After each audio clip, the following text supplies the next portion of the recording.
Hi everyone, Miss Brenner here. Today I'm going to show you how I use the Seesaw application in my classroom and how you can use it in your own classroom. Hope this video is helpful.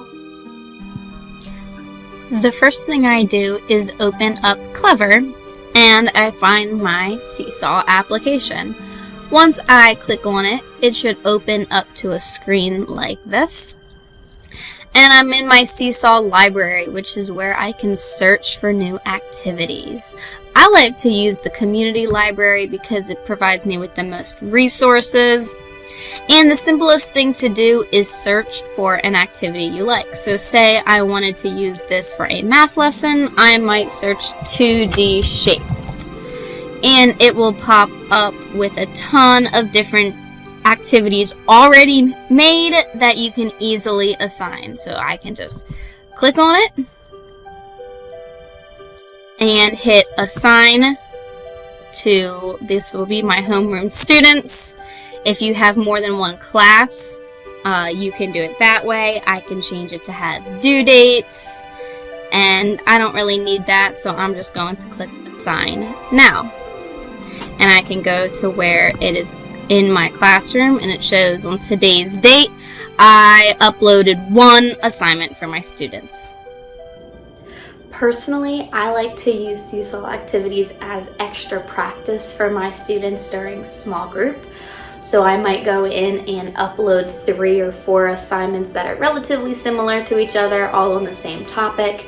And then as the teacher, I will go back into Seesaw to look at how my students did on those assignments. Let me show you. In order for me as the teacher to see what my students have submitted, I go up to my activities tab and I can scroll and see all of the activities my students have completed. If I hit the review button, that will take me to show where each individual student has submitted this. However, I'm not going to click on that because it does show my students' names, but down here it tells me that 13 of my students have completed it. There are 2 still waiting for me to review, and I have 5 students who have not yet started this. But if I do click on it and I was going to review one of my students, this is one example. They had to circle the correct spelling of the word, and I can check and either approve it or I can send it back to them. Another way that I have used Seesaw is to give my students a test or a quiz. What I do is I go in under the create your own assignment or activity, and I can upload screenshots of things, I can record my own voice or add my own questions.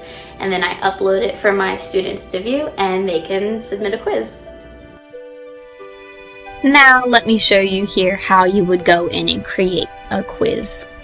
I would hit the add button, create your own activity or assessment. Here's where you can name it, you can generate with AI, upload a file, a video response, or just your voice like I mentioned. You can make it multiple choice or fill in the blanks here. And when you are done, you click Save Activity and upload it. Now let me show you an example of a test review that I created for my students. So if I click this, I can view it as my students would.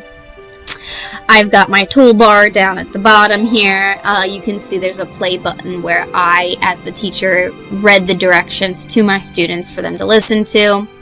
And then I have multiple pages down here on the side of activities for them to do. And when they're done, they would hit the green check bar, and that's how they would turn it in for me to review. As you can see, Seesaw offers many different functions in its application. As a first grade teacher, I use it to give extra practice to my students. I use it in my small group settings, as well as for tests and quizzes.